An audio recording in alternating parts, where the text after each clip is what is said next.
welcome to Alabama, and of course built on the site of an old airfield, we have the Talladega Superspeedway, host to round 4 of the Bohlin Svenska Eracingligan's Oval Series, the longest track on the calendar, and of course restrictor plate racing is going to come in handy today. Get your teammates behind you and push yourself to the victory, or at least that is what they're trying to do. Myself, Cameron Roger, Ewan O'Leary alongside me in the commentary box, and Hugo Lees on the production of this RaceSpot TV broadcast as we hit the high banks and we go racing. We're already getting towards the mid part of the regular part of the season here, and the calendar is certainly going to fly through. We're there on the left hand side, round 4 at Talladega, of course, Kansas, a couple of weeks ago. Was certainly a very interesting one and turned the table around just a little bit. We go to Homestead in a couple of weeks before we work our way all the way across America to Daytona in February, where we'll finish the regular season and have 15 drivers go to the playoffs before we crown our champion in Phoenix, Arizona on the 8th of May 2025. A long way to go and a lot of racing still to come. It is the Import Speedfest 369 by Team Superior, and this is how the championship looks as we come into it. Jesper Eriksson, after a very difficult start to the season, bounces back as he took victory in Kansas, and he jumps up from 12th to 4th place in the standings. But of course the drivers ahead of him, Linus Broström, leading the way. He's been very solid, very consistent so far, the same as Marcus Hogman, and of course your Bristol winner Dan Holmer, and plenty of names that you would recognize up there inside the top 10, and it is of course going to stay very close with how crazy it has been. We've had a couple of quiet races so far, the likes of Auto Club, just the one caution, but at Kansas we did get a couple fairly quiet race indeed. I wonder, Ewan, though, how is it going to be today? In theory, this should be a little bit more calm, but as always, the big one is just waiting around the corner. It always is, yeah. And I think to the start of this race, we're going to see a nice green flag run. At least that's what I hope. And then towards the end, we might well see some more trouble, as we often see on these super speedway circuits. The final 121 laps at Kansas were covered under green flag racing. That's the most laps we've ever had in a green flag run this season. I don't think we'll be replicating that here, not least because we don't even have 121 laps today. It's 86 to the flag for 369 miles, I think it is. Or is it kilometres? I think it's kilometres, isn't it, at that distance. As you say, the longest oval we have on our calendar. Absolutely, yes. 369 Ks here for the Bohlin Svenska Eracingligan. We got a stage on lap 35. Fuel is 33 laps if you're leading, but of course there'll be plenty of cars in the pack behind, so I'm sure some drivers will be trying to get those extra stage points.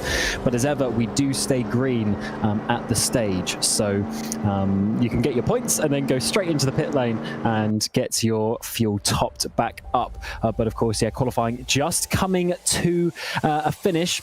And it is it's quite interesting, actually, some of the results. We get to that in just a few moments. Once again, a very stacked field, and today we're really looking for teammates to find themselves together and using the draft. So on your pole position is the MABI Bright Esports driver, your championship leader, the 71 of Linus Broström, with Eric Lundberg alongside him. Dominic Savicki, a teammate of Broström, will be pushing him from the second row, with Oscar Fredriksson there in 4th place. Alex Aronson is in 5th, and Anton Brattberg coming from 6th place. And of course, Team Superior are your sponsors for today's race, the Import Speedfest 369, so look out for them. And Connie Lundell, he's another one of their drivers there in 7th place.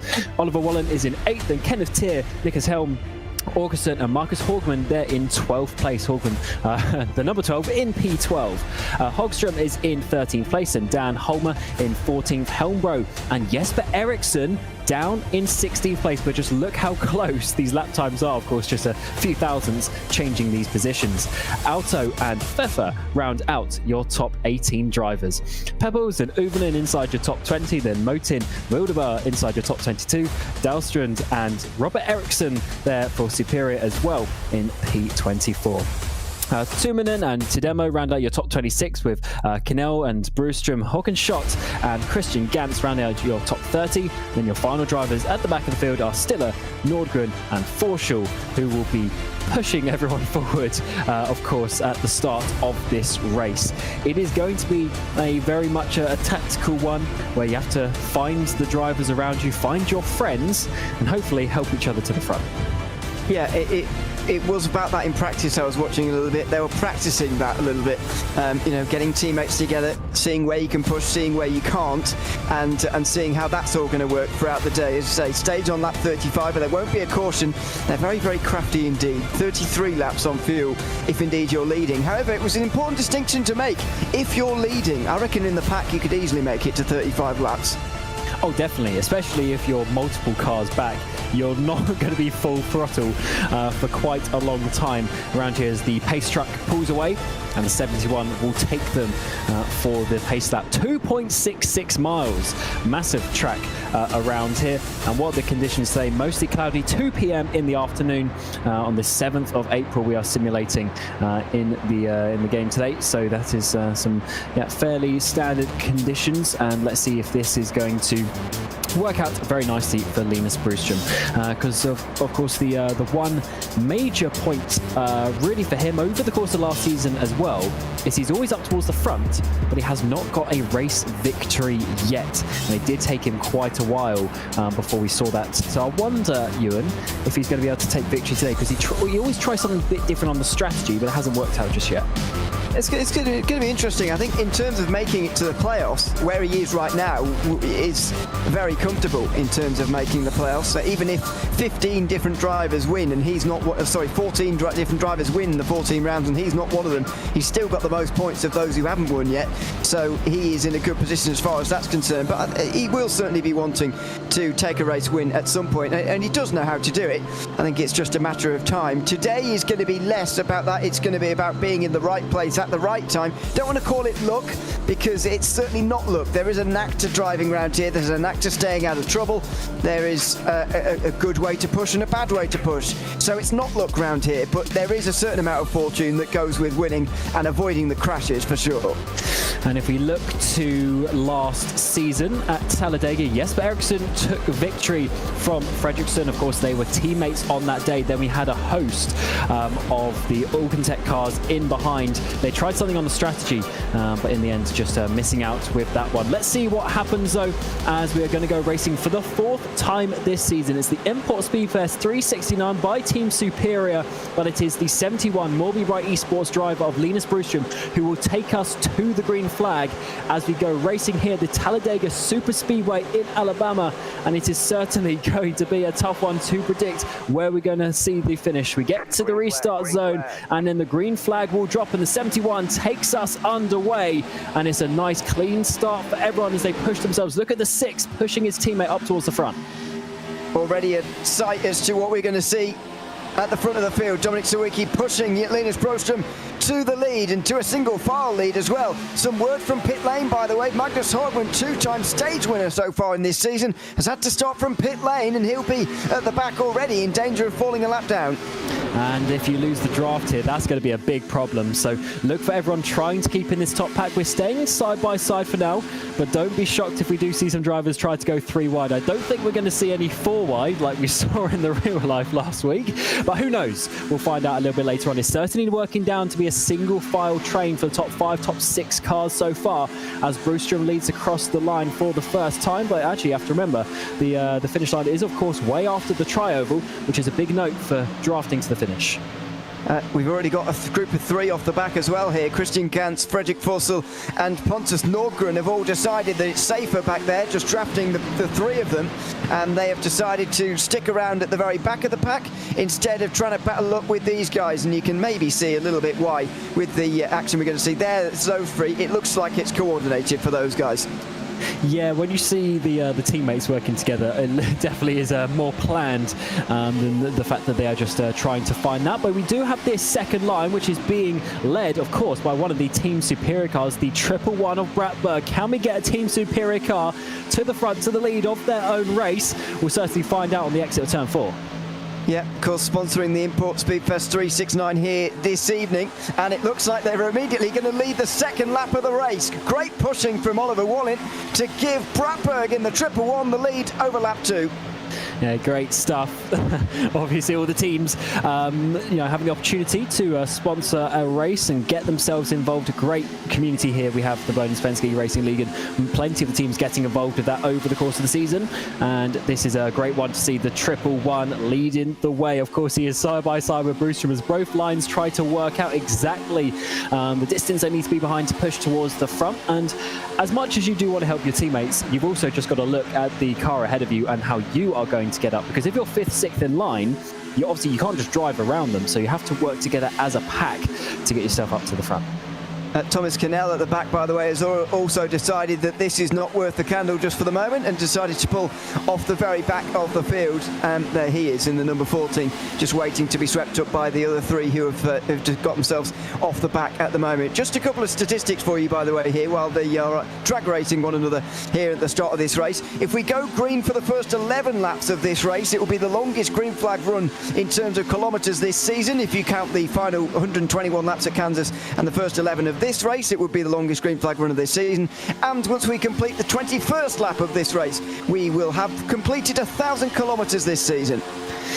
God, the stats are certainly racking up already after just 3 races and 4 laps so far. Great stuff. It's just on that outside line, just a bit of a trio getting away. There's Helm in the 55, but I'm sure if they just lift off, everyone will catch up back behind. Everyone moving around a little bit. That's a bit too much. You've got to be careful to keep in line, not make any contact, but the 72 certainly getting almost a full car's width outside of the line of the 111. Yeah, and getting a little bit loose as well. That's the more notable thing, I think, from watching next-gen racing this week at Talladega and last week, compared to the Xfinity cars. These don't look quite as planted to the road. Some drivers actually in iRacing complaining the next-gen cars are too planted and you can push a little bit too much. These are certainly in the opposite direction to that. They are loose on occasion, and Bohlin is already being aggressive with the pushing here on Bratberg, who might be feeling a little bit wary about this right now, because he's not under any control over how much he's being pushed and where. But Bohlin is making some big moves here and getting quite loose, and there you see it again. They're getting pretty dangerous for this early on in the race. And that's one big difference I find you see between oval racing on the sim and oval racing in real life, is the cars just move around quite a lot more. In real life, they just seem to stay planted to their line. And of course, that is, down to the obviously the talent of the drivers, but also there must just be something maybe with the internet and how it works. The cars always just wiggle around a little bit, and you have to be very, very careful with how you get the contact. Too much of that front to rear contact to the corner of a car, and of course you will spin them around. His helm there goes to the bottom, comes back up before losing the slipstream, but now it's 2 at the front of that outside line. Yeah, it's a bit silly really, because he'll get side drafted and he will lose the back of the 72, which means there's no energy now on the top line. The low line will have all the momentum now, and you can see Bratberg just slipping further and further down. He's now 4th. Lundberg has gotten through him. Now Helm's going to get back to him again, and they can start regaining some energy up top now, but the top 3 will certainly get away on the low side, and Helm would probably be best advised not to do that again. Yeah, one thing I love about this style of racing is, of course, this isn't like massive overtakes left and right like you may see on a road course, or maybe even diving it down the inside like you see on a short track oval, but the lines they change so quickly. In the matter of one corner, as you say, they can lose all the energy, or they can get the massive push and then come out ahead. So it's very, very interesting how it works, and you just have to really be on it. Of course, I'm sure a lot of these drivers will have obviously the spotter going. They'll have hopefully some people helping them along with the gaps between the cars, trying to push themselves. But we have 3 Bright Esports down leading on that bottom row, and looks like Brewstrom is looking fairly comfortable with the 6 of Savicki in behind as we come across to complete lap 7.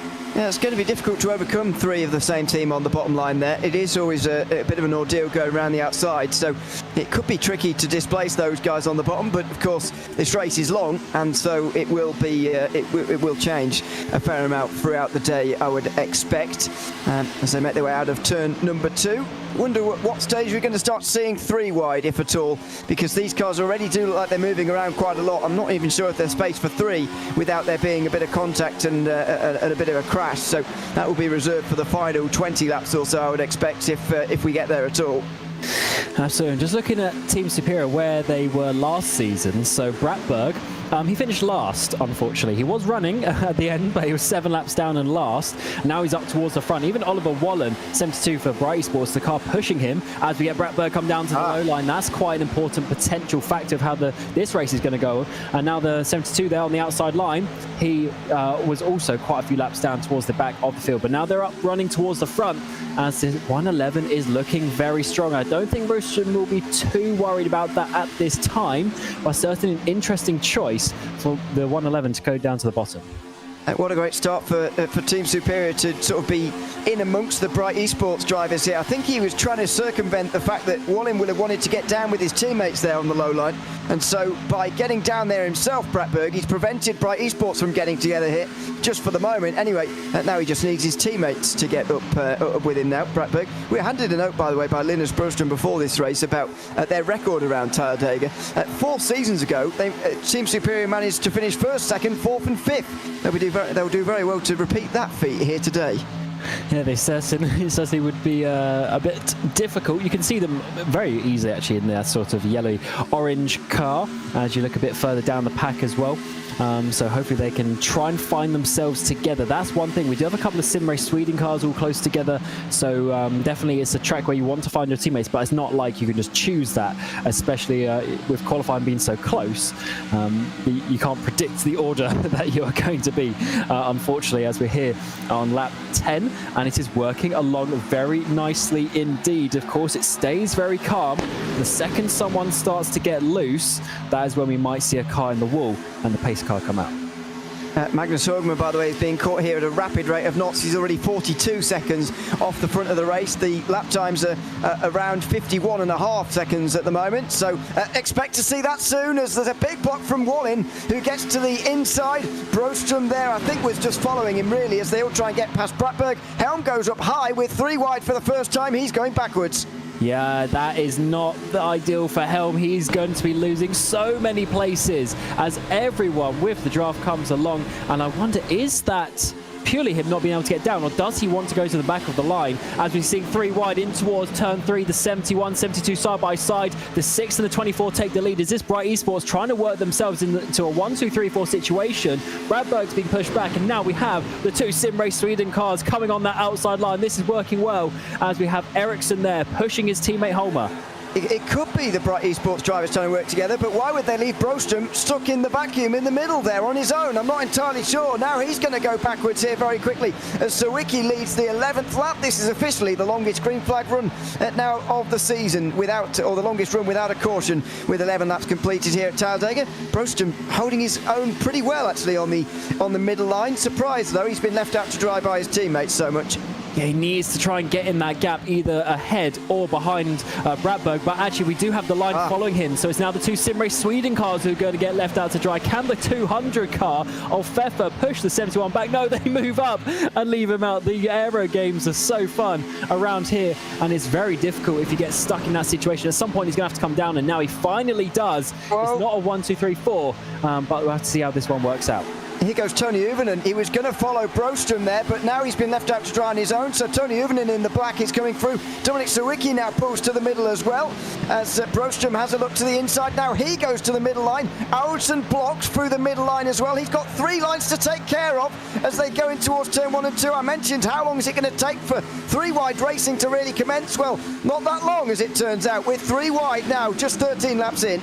This is amazing play by Bright Esports. They're trying to get the 4 cars in a line. They've had to work the long way around. Bohlin is going to let them in, and now they finally do. But Uvinen might break it. Yes, he does. They can't get the 4 cars in a line, and somehow they're all still going, because that was getting sketchy for a half a lap there. But there's all of a sudden gone back very calm indeed. The 200 of Pfeffer is now going to go to the outside line, and look at all the SimRace Sweden cars actually on that outside line. They've worked themselves together. So we've got MABI Bright Esports down low. We've got SimRace Sweden up on the high line, and a few other teams trying to get involved. Yes, teamwork's so important at Talladega. It's so much more than just mashing the throttle and turning left twice a lap. It is tactical it is teamwork that's required to win round here. I think Bright Esports, to be honest, were trying a bit too hard to get all their ducks in a row there, really, on the low side. What they've allowed, effectively, is a period of quiet where SimRace Sweden have been able to get organised, and now look at them go. Daniel Holmer on the outside is going to take the lead. Certainly is. This is working so well for the two teammates. Got the 79 and the 37 pushing each other. Look at their three sister teammates up in behind as well. This is working out so good for SimRace Sweden. Bright Sports, of course, still in a strong place with 4 cars out of the 5 on that bottom row. But certainly, when you have 5 teammates in a row, that is pretty crazy indeed. Marcus Hogman there in the 12, second place in the championship. He's about to go a lap down here, though, and that is going to be very difficult to recover from. And he's going to stay low. This could really hurt Bright Esports. They can't go up. 24 trying to. Eracingligan trying to squeeze, but no. And here comes the stack up. They've got to be careful of this now. Eracingligan pushes Hogman, and the other teammates decide to go round. Who's going to abandon the Bright Esports train and who's going to stay with it? It looks like most of them have stayed with it, but Broström did the right thing, in my opinion, and just abandoned the train.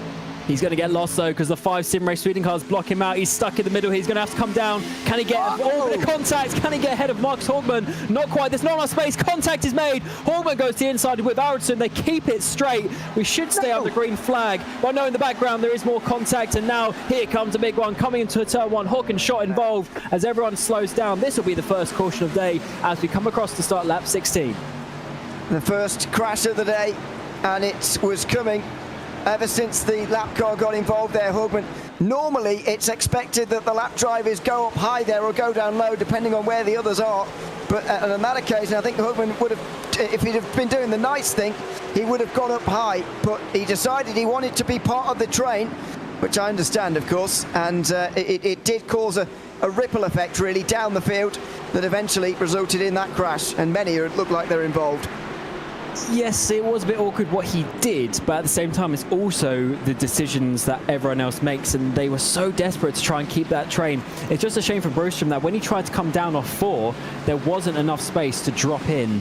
And so let's see this again. So this is Pfeffer in the 200. So there's Broström. He probably should have dropped down already there, but he didn't get down low enough. And then by the time he did, Hogman was there. Then it got awkward. A bit of a... Oh, that was Hyrbilar, actually. Hyrbilar did come down on Broström there, which is ultimately what caused that contact. Then the issue is... as they all rejoined and everyone sort of checks up a little bit in behind, obviously you didn't quite see the contact from that angle, but everyone, just has to slow down. So there's a separate incident here. There is that one that you mentioned there, Broström. He gets hit a bit twice there, effectively, by Hyrbilar there. And then so they recover from this okay, but it's the stack up. There's initially Uvenen getting turned by one of the Bright Esports drivers. They get in the wall, but they keep it straight as well. There goes one of the Team Superior cars going slowly. And then up ahead, there's a third incident. So it's a real knock-on effect. It's all in live pictures, by the way. Everyone's coming in. They want to make it to the stage without having to stop again. And also they can do the rest of the race from one stop after this as well, should we stay green. So definitely a good lap to pit, as we're seeing, of course, continuation of the replays. Very tough one. Very lucky for Linus Broström there to continue on without being involved in that wreck. Bit of a shame for the 84. It was Oliver Bohlin, the 72, for the MABI Bright Esports team. Just a bit of contact there, but because obviously everyone checks up and slows down at slightly different rates, and very difficult to judge the situation. Of course, no one slams on the brakes, but still lifting off the throttle, there's a lot of deceleration at that point. As at the 71, he's having a longer stop there, so he's going to go way back to the back of the line. Yeah, there's going to be a number of longer stops here made. Patrick Pfeffer is making one, Tony Uvenen as well, Oscar Motin, Robert Eriksson making a longer stop. So Linus Broström made an extra longer stop as well, 28 seconds in the box for him. So plenty of longer stops, and that's just longer, by the way, than a 4 tyre stop. Some have only taken 2. Absolutely. So let's see this once more. So we're already 3 wide further back. This is Håkan. This is the 101 car. There's the 84 getting turned. Things Rob Eriksson involved, and then just a bit of contact as that is an awkward bit. The 200 was involved there as well. Then one of his teammates didn't quite see which one it was. So not the ideal situation. It just got too close there. It looks like, Ewan, I think 3 wide is just not really possible around here. It just gets a bit too awkward. I think we're going to see 3 wide again. Of course. Towards the end of the race, I do, because I think it is possible, but there is a certain time limit to it. I think that the issue there was the lap traffic that stacking up on the inside like that is never a great idea. I mean, in fairness, the guys who were already on the low side didn't have anywhere to go, so they can't be blamed for what they did. But it does create a big stack-up effect. It does mean that that something like that is more likely to happen, and unfortunately, that is the consequence. On this occasion, it looks like almost everybody's got away with it. Robert Ericsson seems to have been the most damaged, though. He's still in pit lane right now, but other than that, everybody's back on the lead lap and seems to be running okay. Yeah, so looking at how we stand at the front, so we've ended up with Åkesson, Aronson, Hyrbilar, Auto, and Savicki, your top 5. They've all taken 2 tyres. Ericsson, who dropped down a bit further now to 6th place, he has taken 4. Then all the cars in behind him, the next 4 have all taken 2 tyres. Then Tuominen, who's in 11th place, has taken 4. So it's a bit interesting, the differences that we've seen. But stages at lap 35. We got pretty much to half of that distance already under green flag racing. So if we do that again, we will get to the stage. And if we stay green now to the end of the race, everyone should be able to do so with one more stop, somewhere around lap 50 or just after. I think that is going to be correct. Yes, I think so. It's going to be quite tight. So if it is a long green flag run, then it is going to be a case of almost everybody coming in all at once. However, it is going to be, I think they're just about going to make it here. So so that's ideal for everybody. But let's see if we even get that long green flag run. I personally hope so, because I think green flag pit stops at plate racing circuits are some of the most exciting over racing you can have. The rejoin and figuring out who's made the front group and all of that, I think is very exciting. But we'll see if it happens this time round. Yeah, absolutely. Who are you going to push on that pit exit? But we'll see when we get there, because of course we need to get 35 laps really of green flag racing to see a pit stop. And as we come around side by side, we'll be getting back racing once more. Of course, this is the Import Speedfest 369 by Team Superior. They had the 111 car of Bratberg leading the race. He's now dropped back. You see he's the orange car, 4th in line on that outside.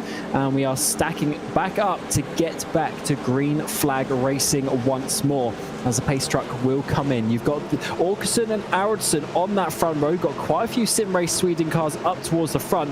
Of course, you've got the likes of Linus Broström, who's up towards the front, but he's dropped way down the field now, and he's going to have to try and come back from 22nd place. We come across the tri-oval, and the 086 will get us back going once more here on lap 18 of 86 laps, as round 4 of the Bohlin Svenska Eracingligan gets underway once more, and it's a good start. And the good thing for him, he's got the 321 of his teammate in behind, although there's some big gaps in the field there.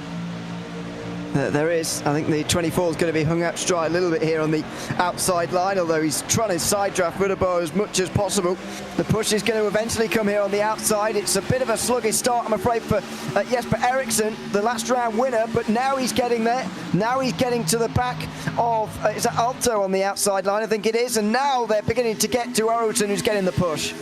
Absolutely, and look at that, he was a couple of car lengths behind, and now he's going to be going into turn 3 in the lead, but he's lost the push from behind. SimRace Sweden might try and work this to get their 4 cars in a line, but it might work because then you've got 2 Bright Esports down on the bottom line, so you can certainly play the team play game, as lap 19 is obviously coming to an end. We're going to lap 20 here. Who is going to lead across the stripe? It might just be the 24. He's trying to come down, as he of course is in a little bit of an awkward situation with the non-teammates behind him, and he is going to get down to that low line, so we might see the SimRace Sweden cars come up high. Everyone moving around a little bit though through turn 1. I think Hyrbilar there trying to let Alto in, but couldn't quite do it. Now what do the others do here for SimRace Sweden? They're 3 wide in the background again. I told you we'd see it again. Up on the outside line. Yeah, Linus Broström making it 3 wide, 22nd place on the restart. He's being pushed to the lead. Can't see who's pushing him, but this might work. And he's at least got himself way back inside the top 10. Amazing stuff there. What a run from the 71. He's found the 49 in behind him. That's Kenneth Tier, and they've worked that perfectly. We didn't say we weren't going to get 3 wide for very long, but I think this might actually work for them. Yeah, maybe the impending stage break coming up. Obviously, it's not a break, but the stage points coming up might be just a factor in their mind as Broström goes over the line. Might have been leading there. We're 4 wide here into 1. This is not going to work, surely. Eracingligan stuck second from bottom. He's so close to Alto. He's so close to the low line as well, and we survive. Goodness me, they won't want to do that again. This is amazing racing here on the restart at Talladega. Which line do you want to be in? Is the 71 going to try and come down? Well, surely he wants to keep Kenneth Tier in behind him. They're working so well together as we come here into turn 3. So they're coming down actually to the midline now. So they've left the 2 SimRace Sweden cars up on the outside line. That's the 37 of Ericsson and Fredriksson, his teammate, in behind. But look at all the slipstream games trying to work out where the best line is. SimRace Sweden go high, though, as they try and hold on to that lead. I think some of these team games are getting a little bit dangerous already, the way they're trying to get themselves into line here. You see SimRace Sweden all in the line on the very outside and the very inside, but they're not really going anywhere at the moment.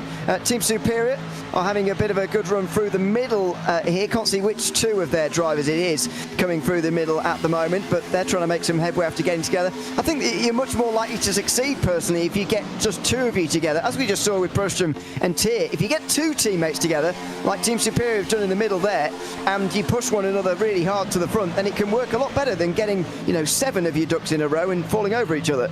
Well, absolutely. I mean, the 71, he got a solo push from Kenneth Tier. They went from 22nd to the lead. So it's certainly possible with just 2 cars. And as you say, when you get more cars involved, there's just too many variables as everyone wiggles around a little bit here to finish lap 22. And that is just remarkable from the 71. I mean, I'd love to see, just how he was able to do that on that restart. It literally just took a couple of laps for them to get back to the front. Amazing stuff there. We're still staying 3 wide, though, as we have Ericsson on that outside line trying to be pushed. This middle line, they came up a little bit high there, maybe trying to block that one off, but it is a little bit awkward now as they're continuing 3 wide for a while, but they are keeping it clean. Unfortunately, we have the white lines and the 3 lanes for them to keep a track of. Yeah, almost like you do on the motorway, just making sure you don't drift over into anybody else or into anyone else's lane. Got a concern, by the way, about what's going to happen up ahead here, because Daniel Holmer is not too far up ahead of them here, and where's he going to fit into all of this? Because he's going to be lapped, that's for sure. He's on his own, but where is he going to go? He can't disappear. So it's going to be very interesting to see what happens to him when he's swept up by the traffic here. Not sure why, but he came in 3 laps after everybody else, which suggests he came in on the lap of the restart for some reason, but it was only for a 1.9 second stop. Yeah, so some guys trying some things differently, and one thing obviously to point out, Kenneth Tier, of course, is part of Bright Esports, so he's sort of Savicki's teammate in terms of the championship, so the purple and the red machines. Then you got the 2 MABI Bright Esports of the 24 of Aracingligan and then the 71 of Broström, and now you've got Oliver Bohlin on the back as well, so 5 Bright Esports in a row in that midline as they're all getting a bit close, wiggling around. They're trying to go low, they're trying to go high, trying to block off the SimRace Sweden cars who are either side of them. Yeah, it's still absolutely 3 wide. I'm not sure why these guys are persisting with the middle when they could just come to the bottom here. At least 3 or so of them could, but maybe they don't want to abandon their mates up in the middle, which could get a little bit dangerous. As they go over the line again, Broström leads another lap. Going to be interesting to see who has led the most laps today, or indeed who gets them, how many get laps, because it's been so changeable at the front of the race. I'm sure there'll be plenty of them who will lay a claim to at least one of the 86 laps. Absolutely, as there's the webcam of Kenneth Tier as he currently technically runs in 2nd place. Half a car width up there was the 71. Maybe just trying to judge the gaps between them as they work their way through 3 and 4. The 86 has had a good run on the bottom line there, but look how everyone just sort of closed up. There's Helm in the 55, who of course jumped to the back during that first stint as we get very close, coming off 4 there, and across the line we come. Lap 25 being completed, so 10 to go for the first stage. Yeah, not long now until stage points are awarded for the 3rd time this season. The most stage points have been awarded so far to Magnus Hogman, who's managed to win 2 of them out of 3 so far, and he's managed to pick up 24 points out of a possible 30 in the first 3 rounds. That's a very good return from him in the opening round. That's about 80% of possible points he's picked up so far this season in terms of the stage, so he's been doing very well on that front. We'll see where he can get to this time round, going from 1 lap down earlier on to now looking at stage points here, very possibly in these final 10 laps of the stage. Yeah, so he was that sort of teal coloured car. He's on the low line, about 7 back. So he's actually in a very good place, as you mentioned. He's got the lead lap back, and he's looking good. So the sort of the rejoin in front of the leaders actually helped him really with that caution, and how it's worked out. But you know, that's how this style of racing goes. And talking of that, we have another car on that low line, and I believe it's the SimRace Sweden cars. The 55 gets a tyre below the yellow line, but it looks like they're okay. Yeah, there's definitely a car up ahead there. Trying to work out who there is. I think it's Dan Holmer. So Holmer's dropped, but he goes left and doesn't cause any issues. But surely he's going to try and come up with his teammates. Yeah, well done. That's quite smart. He might lose the draft again by doing that, but he's done the least annoying for everyone else thing by just getting out of the way, and he's staying on the apron. He will lose the draft again, I'm pretty sure. So he's got to be wary of that as the top line goes nowhere off of 3 and 4. A big slide, I think, on the outside from who's leading the lineup there? Is it Ericsson?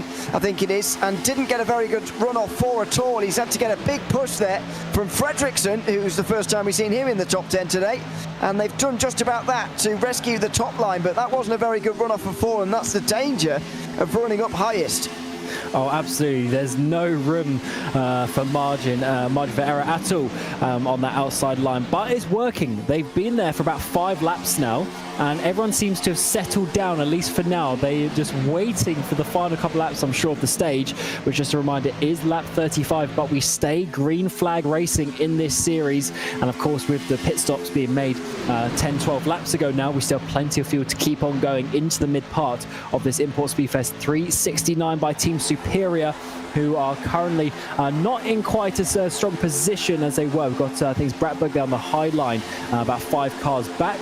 Zvicki there coming through the tri-oval, just getting a little bit of wiggle. It's to the inside. We get the 71 and the 49. So now there's a crash though. Is that the 321 of Wildebauer? He goes down below the apron. Has he saved that and collected? I think we're good because we stay green flag. Everyone scatters behind. There's going to be a breakaway group at the front here by the looks of things, because everyone who saw that will have slowed down. And look at that in the background. They all will lose the draft here, but they might be quite pleased about it. They might avoid a big crash as a result. As you can see, though, the bottom line went absolutely nowhere. Everybody on the bottom will have seen that happening, lifted off, and that means the energy has completely gone out the group, and so they're nowhere. Let's have another look at it. It all started, I think, with Brostrom coming down low. The concertina effect goes down the train, and they say Wildebauer gets shoved around. He does a very good job to save it, and so does everybody else. We stay green. Oh wow, what a slide there coming through turn 2, and as you say, able to save it. So yeah, the 49 and the 71, they came down to that low line to cover off the energy from that inside line, and they obviously just stacked up a little bit for the SimRace Sweden cars. Crazy stuff there. We've stacked up once again though towards the front. Everyone sort of closed up those gaps, and look how many cars are on your screen. That's why the tower is going all over the place, because the cars are swapping positions very, very frequently.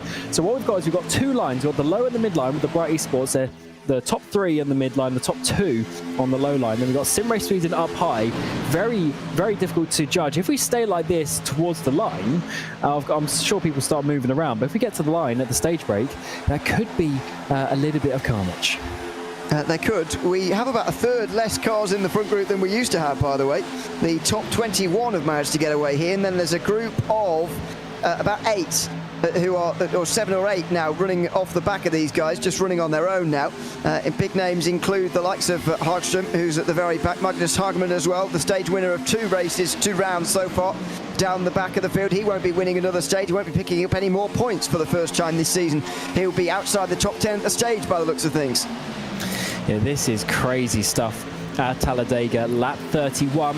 So 4 remain after this one, just over 10 miles to the end of the first stage. We've got 10 points going to the winner, and then 1 in P10. But look how many cars are on your screen. That could change very, very quickly. Who gets those points? And of course, they'll be very important to add to the driver's total as the season progresses, and to those especially who go off to the playoffs. Across the line that time, I think Ericsson just got the lead, but you never know how that one is going to work. We are getting a little bit loose there from the 49. He comes up high towards his teammate. He collects it up. And with 4 to go till the stage, a caution now would be a caution to the end of the stage. So that's something to watch out for here. A caution would end the stage at this moment, and where you are right now would be where you finish the opening stage, and indeed the only stage that we have at the start of this race. So it's go time now. If you really want these 10 points, it's time to move. Indeed, and look at the bottom 2 rows. Ericsson led across the stripe last time. Now he's about 4 car lengths back as they try and wiggle their way through, but then they get the push coming through the tri-oval as the energy just moves around. This middle line has only got 4 cars now. I wonder how that is going to affect, but then once again, the 37 comes to the front. So it does look very good. They lose out seemingly through turns 3 and 4, but they come very good as they come across the line. As we're now on to lap 33.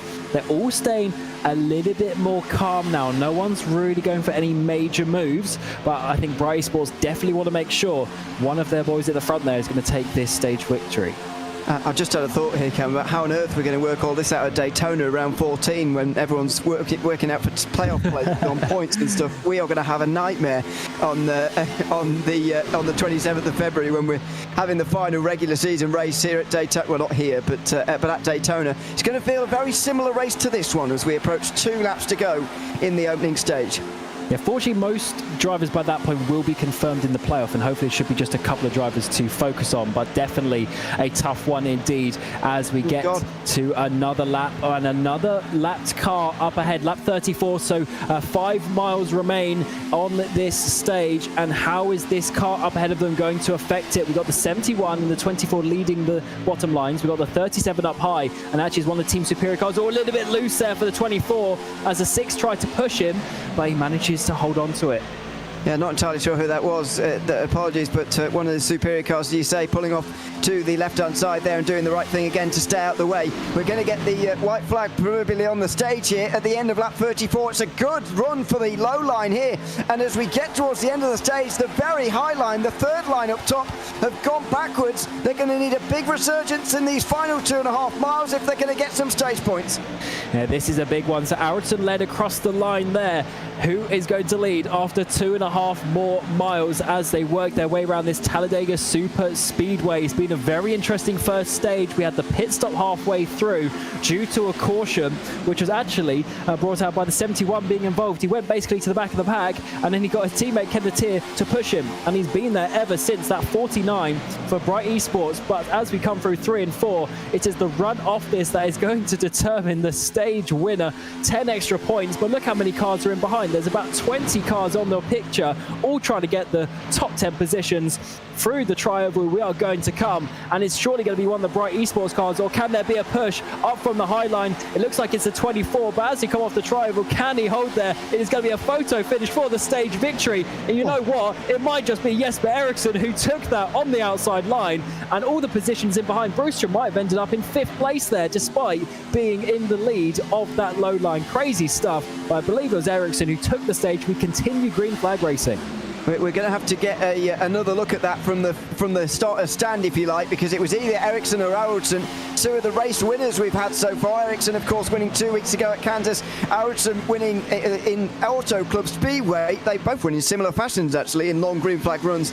They were going absolutely nose to nose there for the stage points as well. Neither of them have had a stage win so far this season, so that would be their first. We've got a new stage winner for the season, but not sure who it was. And by the way, on the very low side, Nicholas Helm is in the number 55. He was outside the top 10 at the stage points there, I believe, and so he remains the highest placed driver in points without any stage points, despite the fact he's knocking on the door of a top 10 overall in points. And he's run towards the front in basically every race, but he has been involved in a few incidents which I guess have pushed him back, which is not ideal. But the 55, he is, I think, one to watch you in a bit later in this season. I think he's going to come good and get some good results. Yeah, we'll see. It's just bizarre for someone so prominent and so quick to have no stage points at this stage in the season. I know we're only 3 rounds in and now 4 stages in, if you like. But there you go. That's the photo. I mean, I can't even tell from the still picture, to be honest with you. I think Eracing's a little bit ahead. If you look where the bottom of his front bumper is, the splitter is just ahead of like the white line, whereas Eracing's is maybe just slightly further behind. I do think it was Eracing as we're getting Bright Esports to the front of all three lines. Amazing stuff. The 24 goes high to block off SimRace Sweden. The 6 now leads the midline. This is Bright Esports trying to control the race as we come to the mid part. Halfway is actually not too far around the corner. The 86 here for the Imports Speedfest 369, and it is of course sponsored by Team Superior, but it's Bright Esports up front. It's not a bad idea because, they'll be leading as a team, whoever's at the front of the field, but they abandon that pretty quickly. The only disadvantage, of course, is that they don't get to save any fuel, which I think could be a little bit crucial over the course of this race. I think making it on one stop from the caution is relatively tight, and if you're going to lead the entire rest of the race from that caution point, you could be struggling for fuel by the end. And Aronson's been left out to dry here. The low line lost all the energy, and now Linus Broström, he's backed out of that. He's gone up to the midline, and now we're going to go back to 2x2 racing. And actually, the 71, I think, the 72. No, this is 71, sorry, Broström. My bad. He's actually got left out to dry completely here. I thought he was doing a good choice. He's now about 10th back in the outside line. What has gone on there for Bright Esports? They were leading very comfortably, and now it's all changed. I'm not sure that was an accident. I think they have just decided we need to save fuel, we need to reduce the risk. Let's get this from 3 wide to 2. And since they had a monopoly on the low line there, they could just coordinate between them. Let's some of us lift off here. Let's not cause a stack up, but let's just get it back to 2 wide again and not lose the draft. They've managed to stay within the draft at least. We've still got a good 19 drivers at the front of this race. However, it's a calmer 2x2 racing now. Noah's Ark racing as we head to halfway.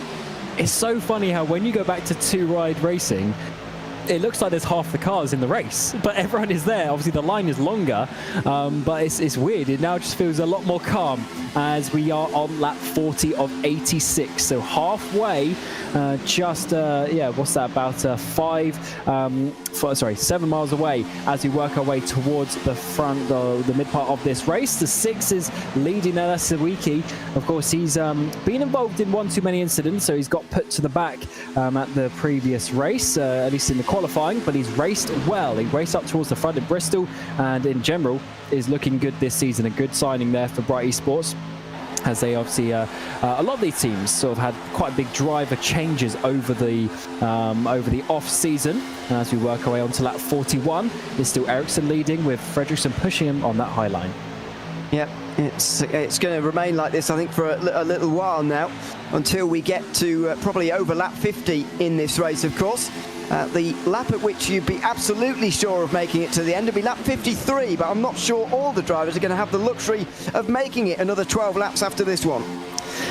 Yeah, I don't think so either, with how hard everyone's been pushing, but you never know. Those a bit further back in the pack, maybe they've been able to hold on to that fuel, but it was very much on the limit.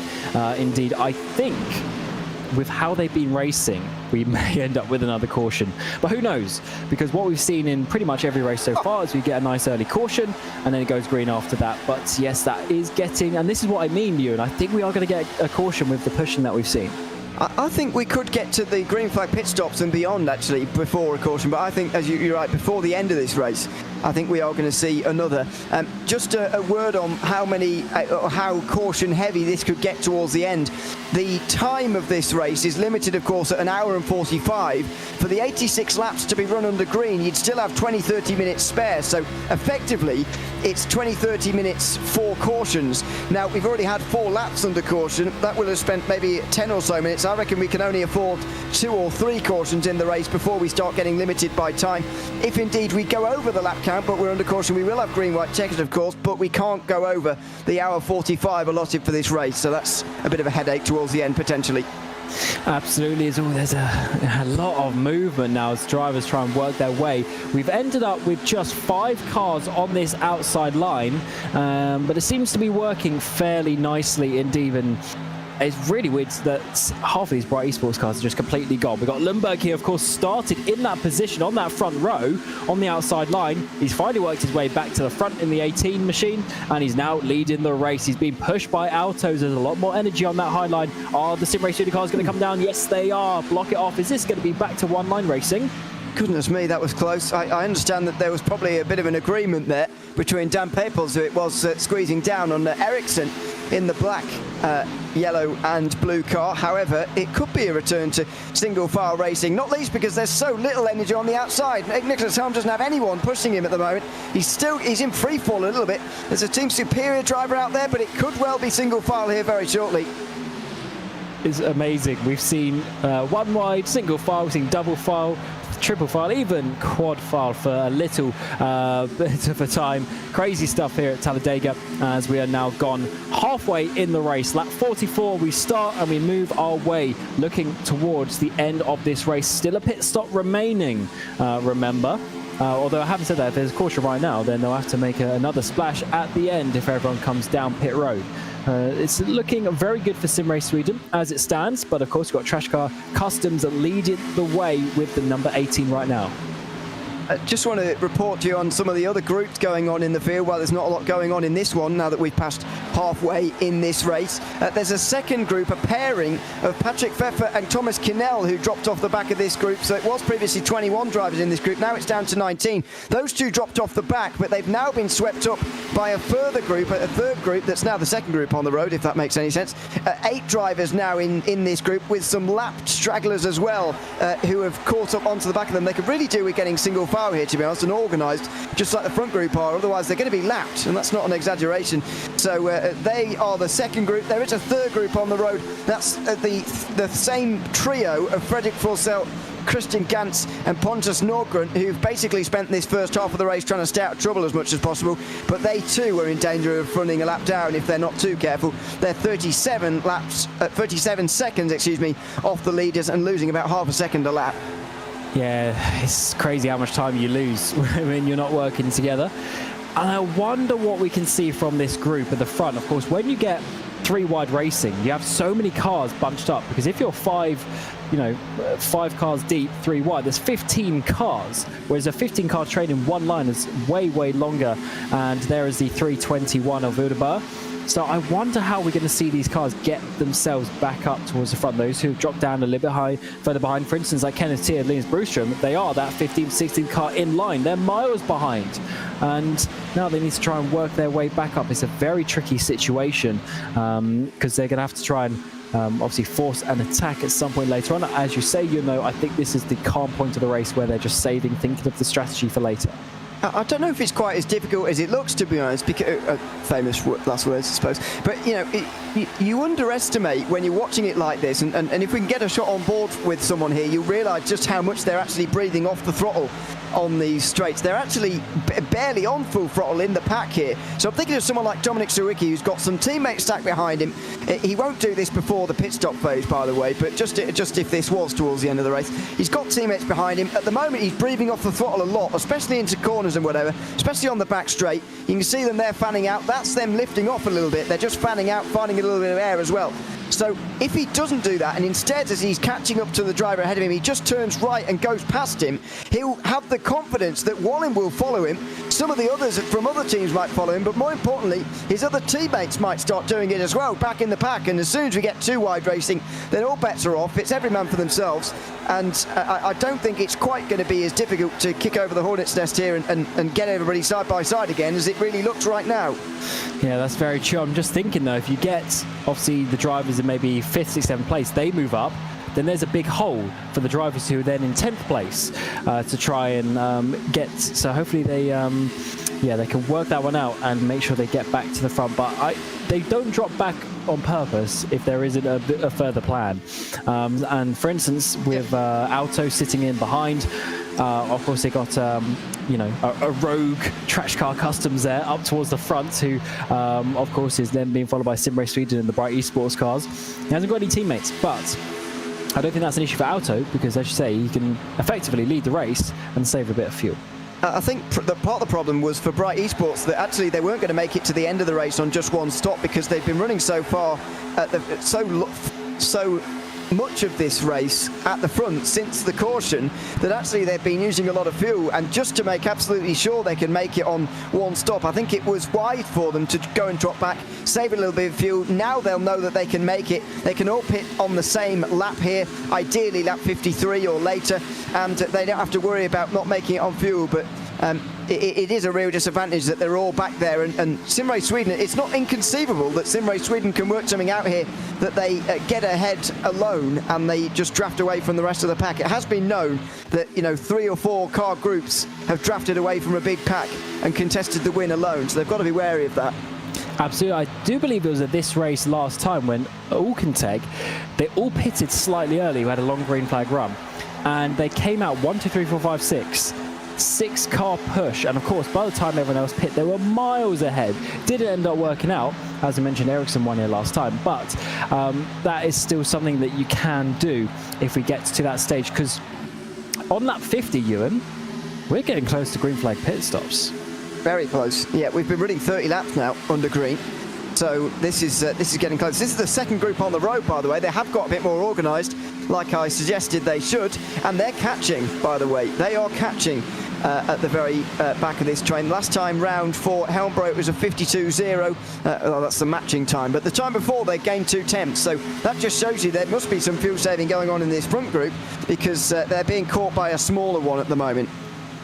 Yeah, definitely. I don't think there's full push at the front with how it is, and they are trying to eke out those extra couple of laps. So remember, the numbers that we were told was 33 laps if you're out front leading, which means all they need to do is get another 3 laps from this position, and then they can get to the end leading. So let alone some fuel saving, but of course 2.66 miles, it is a long time, a lot of fuel that you have to save to do 1 lap around here. So that makes it a little bit more difficult compared to some other tracks. But on the flip side, I would say it is one of the easier tracks as such. We'll be able to lift off so much. So who is going to jump in first? Who wasn't able to save fuel? And then, of course, when we get the green flag pit stops, who is then going to come out? So first of all, it's going to be Erik Lundberg coming in. He's on his own, though. He's on his own at the front anyway. Does anyone follow him behind? Yes, there are many behind. Goodness me. So who's left is the bigger question now. The top 11 are all left out there. The rest of them in the front group, so that is 8 of them, have all come in together. Lundberg, Aronson, Tyr, Bratberg, Uvenen, Brostrom, Tidmo and Stiller have all come in. Yeah, that's quite big for some of those Bray Sports cars a bit further back. So obviously they're a couple of seconds off the lead just with the field spread, so they need to try and work that together. The important factor for those going longer is, of course, they'll then also not have to do fuel saving or less fuel saving in the final stint. So that is going to be an important one as well. As you get back going, the 18 is there. But as you say, he's on his own, and he's going to basically lose time from that until the 24 catches up with the draft. Oh dear, there's speeding going on there. Fredriksson sliding his way through there. That was very close indeed. Now, did anybody speed back in the pack there the first time around? No. All 8 of them got onto pit lane fine. Tidmo, though, lost the draft, so there's only 7 of them remaining in that group. Sawicki, Wallin and Helm have gone round again, by the way. There's 3 remaining out front. Oh, that is good for the 2 Bright Esports cars. They were up the front leading, and they've actually gone longer. So maybe your leading's where you want to be. Funny how those games work out. And of course, technically, if you go far enough, maybe you don't have to go take a full amount of fuel. Someone there, though, that has a longer stop. Alto, it's Alto. Tommy Alto has had a long stop. He must have been speeding, I'm afraid. Tuminen and Schott also are having a really long stop. I think they've been speeding. Lundberg is leading the train here, by the way. Second time round, as they came in a few laps ago. He is leading that line anyway. Ericsson leading the second line, making his way out the pit lane. Not sure who this is on pit lane at the moment, but you can see it all happening in the bottom right. Here we go. Lundberg getting pushed, and he's going to be through on all of them. Look at this. Ericsson's still way up here, so they've got to be careful, and these guys who are coming out the pit lane have got to be careful not to lose the draft here. There's going to be a reduced front group at the end of all of this. There certainly is. They're going to have the momentum. Of course, SimRace Sweden, they're there, but they're still getting up to speed. Unfortunately, oh, look at that push, though, from the 18. Unfortunately, the 24's dropped off because he wants to go in line, but the 18 was actually going to shoot to the front there. Here comes Savicki across the stripe as he works his way out. But, of course, when we get to turn 3, that's going to be an important factor. Lundberg does go to the front, but that was definitely a decision from the 24 to sit in behind. Now, where's Sawicki, Helm and Bohlin? They're terribly disorganised, I'm afraid. They could have done with working together a little bit better than that. Bohlin is in real danger of losing the group. Helm is pushing to try and get to Sawicki. He's going to get some semblance of slipstream. I think because they're the last ones out and the others are going to have to go around them, I think they'll be okay and they'll stay in the draft, but it's terribly disorganised. Bohlin might be able to do something here. How much does he want to risk it? No, he's going to stay low, and look at the speed difference that it is when you're out on the track compared to going up. So that Bohlin stays low, and we got that 3 cars at the front.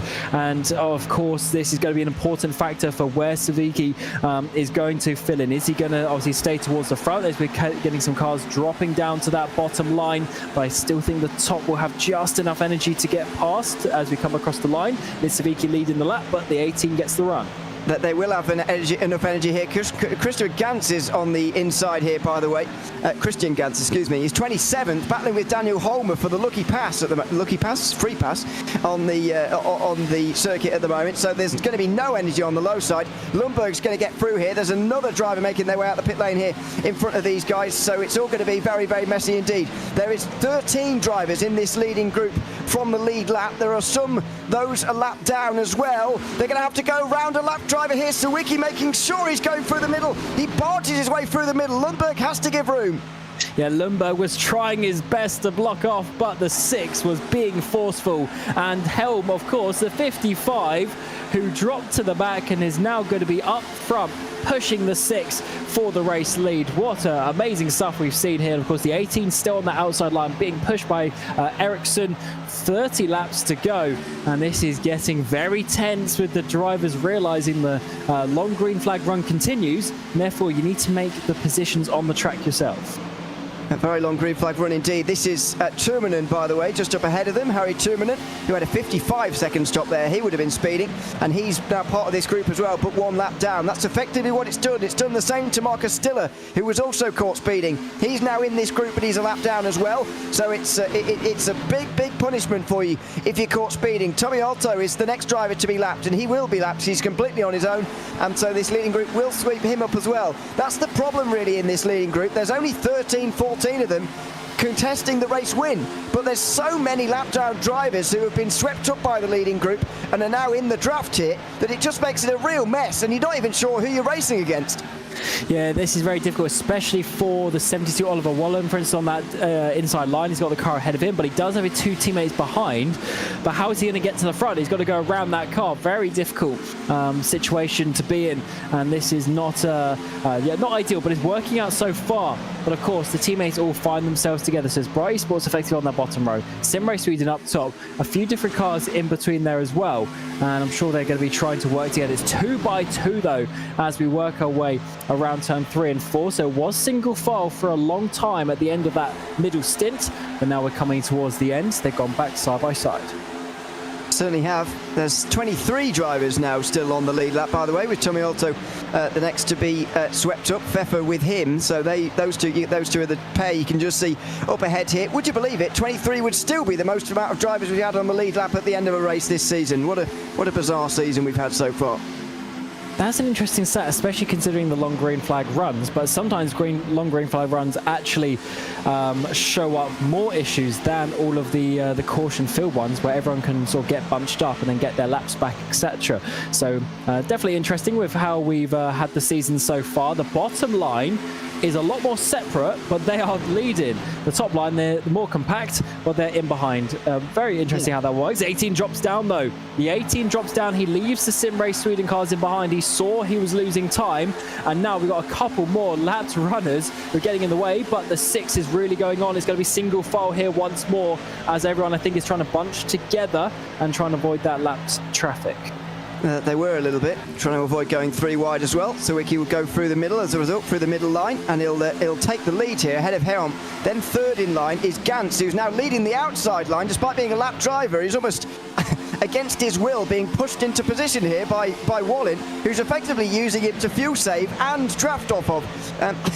It's a very useful lap down driver at the moment, is Gantz. And don't forget about the battle we're going to see here for the free pass, because Gantz, Pfeffer, Alto, Holmer, Tumanen and Stiller are all in this group. They're all one lap down, and they're all entitled to fight for the free pass. So that'll be an interesting battle within itself. Absolutely. And as we have this long green flag run, we get to lap 60. It's a good time to hear some messages from our partners before we get to the end of this race.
And you couldn't write it. As soon as we go to the ads, we get the 38 of Gantz getting turned there at the front. Of course, he was a lap down, and what it caused was a pretty big wreck. Multiple drivers involved. The 24 of Eracingligan there, of course, a couple of drivers who were lap down getting involved as well. But unfortunately, the 38 just coming across the front of everyone. And it was actually Kenneth Tier going into his teammate, being pushed from behind as well. Not the ideal situation for these drivers. So lap 62, we go under caution, and that is certainly not ideal. A lot of drivers actually came down pit road. So you have to remember in this series as well, we get 4 sets of new tires. That was only third stint of the race, which means there was a fresh set of tyres for those who wanted to come in. But if we have a caution later on, they will then not have those tyres, where those who stayed out will be able to take them. So yes, this is the Import Speedfest 369 by Team Superior. It is round 4 of the Bohlin Svenska Eracingligan, and we are now going to the end of the race. 24 laps remaining, and Ewan O'Leary has certainly been a pretty calm race, actually, with just the one caution a bit earlier. Then we had such a long green flag run, but how is this going to change the strategy to the end of this race? Yeah, 41 lap green flag run just coming to an end there. I think it's going to make it maybe a bit more caution heavy towards the end. Everyone's going to now know that this less than 25 laps to go on this restart, and it's going to be go time. So it's going to be very interesting indeed to see what happens on this next restart. In terms of those who were damaged, by the way, Bohlin has made 53 seconds worth of stop and has come back out again, still on the lead lap. Dan Holmer got the pass around, so he's now on the lead lap again. Helms has come out the pit lane. He had to spend a long time in pit lane. Aracingligan and Tyr are still in pit lane. They are the most damaged drivers from that crash. Tyr just making his way out now to stay on the lead lap, but Aracingligan looks like he's got some more deeper repairs to go, so 21 remaining on the lead lap. Still the most this season. Yeah, crazy stuff with how this is working out. Look at the 24 there, just keeping himself on that lead lap. Good timing with the exit of the pit lane as Pace Truck works his way around. So Lundberg and Eracingligan still leading. We've got Uvenen up there now as well. We've got Peppels, we've got Motin, Brewstrom and Savicki dropped down to P9 and P10. They were obviously slightly involved in that battle. We've got Kenneth Tyr. He was one of the real big ones involved. He's gone down to 21st place.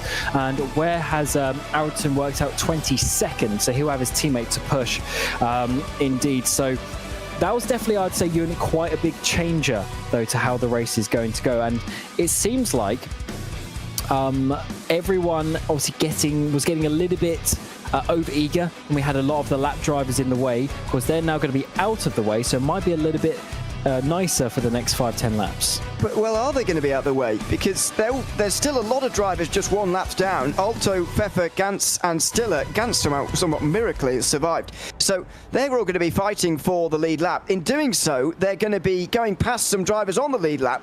And there's still plenty of drivers in this race who are not really anywhere close to the lead lap at the moment. We've still got, as far as I can work out, 30 drivers running.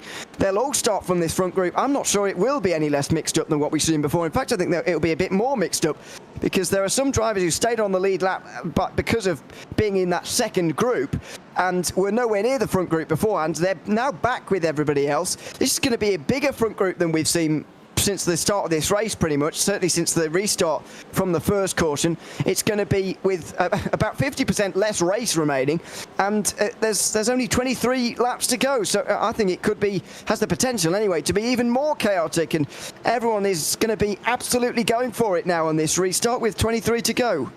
Well, that's only good news for us then, as we are going to start lap 64 here for the Import Speedfest 369 by Team Superior. They got Brad Berg. Team Superior have fourth in line on that bottom row in that orange car. He's got his teammate not too far behind as well, trying to work their way to the front. But as we get to the restart, it is Lundberg in the 18 for Trash Car Customs. He gets us underway as he's led for quite a while in this middle part of the race. The 37 already goes to the low line. Big push to the outside from Uvenen, though, as he tries to work his way up to the front.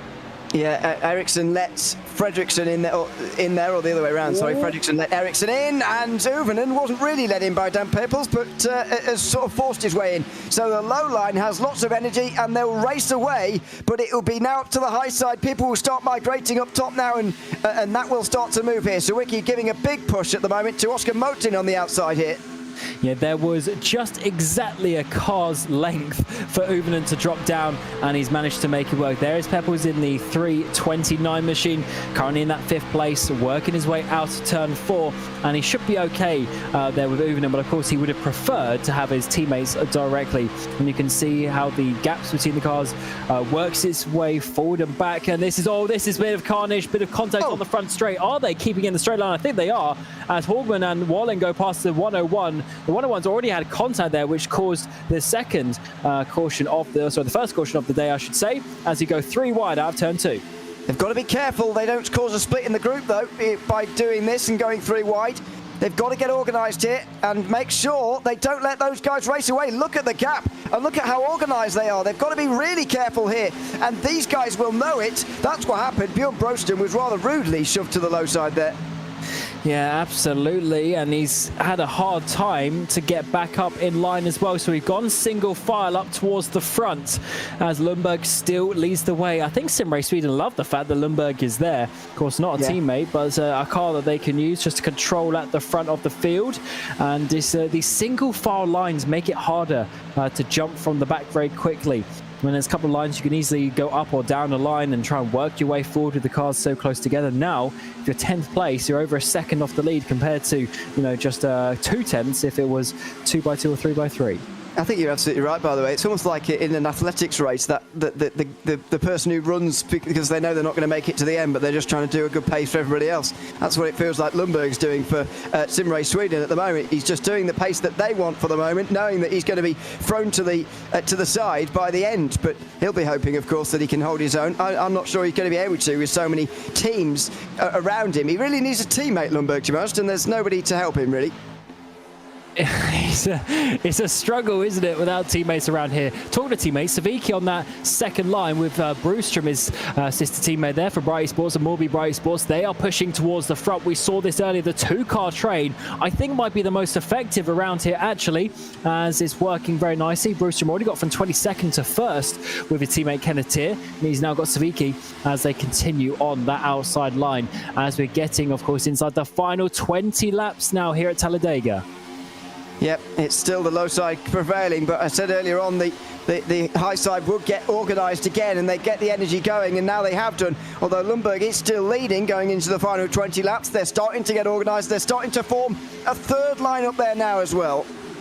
Yeah, awesome stuff as we're trying to... Oh, there's actually a block. It was Brewstrom there getting a block to that line. The issue is Savicki is a little bit sort of out of place, out of position for his teammate behind. So they've covered that one off, but they've lost about 5 car lengths to the lead by doing that. It's really difficult to predict how this one is going to end. So many decision-making events going on, and the variables continue on. But it's working out very nicely indeed for some as they work their way forward. Yeah, it's a good block in the end from Brewstrom. He did stack up the field a little bit, but he's also sort of created a bit of energy for himself. Who on earth is this coming out the back straight at the moment, getting lapped? It's someone getting re-lapped here. Someone already multiple laps down, and so the low side Lundberg will move up. Now everybody's going to have to do the same. What's going to happen once they get into the 3 wide section of the field, though, because it's coming, and we're going to be 4 wide shortly. Yeah, there was a 4 wide moment there for a little while. Maybe even 5 at one point from the angle. That was crazy to see. Everyone's getting a bit leery. We're single file for a while. I thought we were going to stay there for a little bit. Everyone's staying calm. But no, they are still trying to get to the front. Look at that third line as that's been blocked off by Brewstrom. That's a very, very tough block. That's Helmbro, the 77. He was in that second pack, half a lap off the lead. And now he's looking to be pushed up towards the front. Yeah, Helmbro doing a good job here at the moment on the outside. Look at that up top. Oh, Blackberg, I think that is, in the 111. Getting right up in front of Savicki there for Team Superior, trying to work his way through to the front of this race. Of course, the sponsors of this race trying to win their own race and trying to do it from the outside line, but they're not really getting anywhere. They're arguing amongst themselves about how to overtake the low line, and in doing so, they're just letting the low side run away with it. This is very tough situation because they want to block, obviously, but as you say, they're just losing time by doing it. We go 4 wide momentarily once more, as that's the 101 Hawken shot. He is a Bright Esports teammate, remember, of the 71 and the 6 there. So they're trying to work their way 3 wide. Helmbro doesn't come up quick enough. They've also got Bohlin just in behind, so they're positioning themselves very nicely on the outside line as they try to push their way up towards the front now. But as you say, you in the low line is looking very, very strong. It is a noticeably smaller group now. Of course, you can see 20 in this leading group from the lead lap, and the rest are laps down. Kenneth Tier and Bjorn Brewstrom are off the back, despite being on the lead lap as things stand. So this front group has been reduced a little bit. I'd imagine lap traffic will still have a part to play in the remaining 16 laps of this race as well. I tell you what, these laps are flying by. These long green flag runs are really, just testament to how the drivers are driving, but also it just makes the lap count quicker, and there's less time and less options, some would say, in terms of strategy. The outside line, I think, is still looking fairly good. They've got Hawken shot to the front. Is he going to be pushed by the 71 of Brewstrom? One by one, they're going up the train. There's definitely a lot of energy still remaining in that outside line. They're about 10 cars back on the previous lap, and now they're just 3 from the front. Yeah, here they go. They've really got themselves organised now. It's taken them a while, but now with Bright Esports taking the top 3 positions, they have been able to push each other really hard down the back straight, which is where you want to do it. Now shot is level with Fredriksson, who just comes up to side draft him a little bit. He's got to be careful about that because he might get slowed down and take the energy out the low side. Here come those on the high side. Shot could be in the lead by the line here. And how the turntables, we come across the line, lap 72 begins. We were single file for a while, it went a bit crazy. We've now come back to 2x2, and this outside line that was miles behind is now surely going to be hitting the front by the end of this lap, although the 101 just goes slightly lower there. The 71 trying to get a little bit of the run off the banking as we come down this back straightaway, and this is really good team play from them. Just 2 cars off the lead now, a little bit of a wiggle there, maybe a bit too much contact from the 101. Yeah, this is getting nicely organised on the high side now. You can start to see it looking a little less good for the low line as things stand. By the way, I'm not sure we've got too much more than half an hour remaining in the timing here, so not all the time in the world if there's going to be more cautions before the end, but if we get towards the end here, we could well see green-white checkers, don't forget. It doesn't mean the end of the race necessarily, 86 laps. Yeah, that is a good point. And with the green flag run, that would be very important for those who went the lap longer for the fuel saving indeed. But then, of course, I'm sure if we got to that stage, everyone would just put under the caution anyway for the new tyres. So let's see if that is going to happen. But the 101, he's kind of just stalled a little bit. They were really racing up on that top lot, but they haven't been able to lead. It's still the 18 who's looking so strong up towards the front there. The 101 is getting a good run through 3 and 4 though, and once again just going half a car sideways of the 71 in behind. But then we get the big push off turn 4. Can they lead up towards the line? It's such a long run to the stripe here. We need to find out on that last lap who is going to be coming across it first, and once again across the line it looks like the 18 leads another lap. I mean, if it stays like this, my concern for SimRace Sweden will be getting boxed in here. It's all well and good having Lundberg setting the pace for you out front here for SvenskEracing, but where do you go if you're trying to go for the win here? Is he just trying to consolidate second and bank some more points? I would find that really unlikely. I think he wants to go and try and win this, but where does he go? There's barely any space on the back straight. Oh, maybe that's the way of doing it. Lundberg goes to the inside, very nearly pushed to the inside, and all that momentum goes. Ericsson pushes him even harder to get him back up to speed, and he slides again, and here goes Shot to the outside. And the important factor as well for sort of deciding who's going to win the race, I'm sure it's not going to finish side by side like this. We will go 3-4 wide across the line as people try and make their moves. But of course, Lundberg is of course quite far down in the championship. He's 16th place. Håkansson is 7th place in the championship. So there'll be big names to jump up and confirm themselves with a playoff place. So the 37, the 71 in behind, they're not going to want that to happen from that point of view either. Well, I guess 71 is his teammate of Håkansson, but in terms of Lundberg, they're not going to want that to happen as such to someone that far down in the championship getting a confirmed space already. So definitely we are going to be getting some big movers as we're coming up towards 10 laps or 11 laps remaining in the race. Yeah, don't forget that Daniel Holmer, Jesper Eriksson and Alexander Aronson are the 3 drivers currently who've locked themselves into the playoffs by winning a race. Linus Prost and Magnus Hagman, though, still have more points than them at the front. Haven't seen Linus for a little while, but he is still on the outside. We haven't really talked about him very much because he's doing the pushing here to Håkansson on the outside line. And since he's doing so well in the points, and this would be another top 10 run for him, his 4th for the season, I think he'll be very pleased, actually, to push Håkansson just for the moment. Yeah, it's working out very nicely for them. They've been very good with the team play over the course of the race. Not easy to do so, but of course there'll be communication.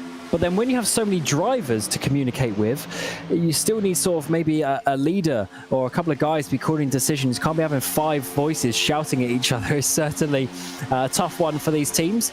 But that is why we also look at the teams championship as much as the drivers championship as well. It's very much a big part of this style of racing.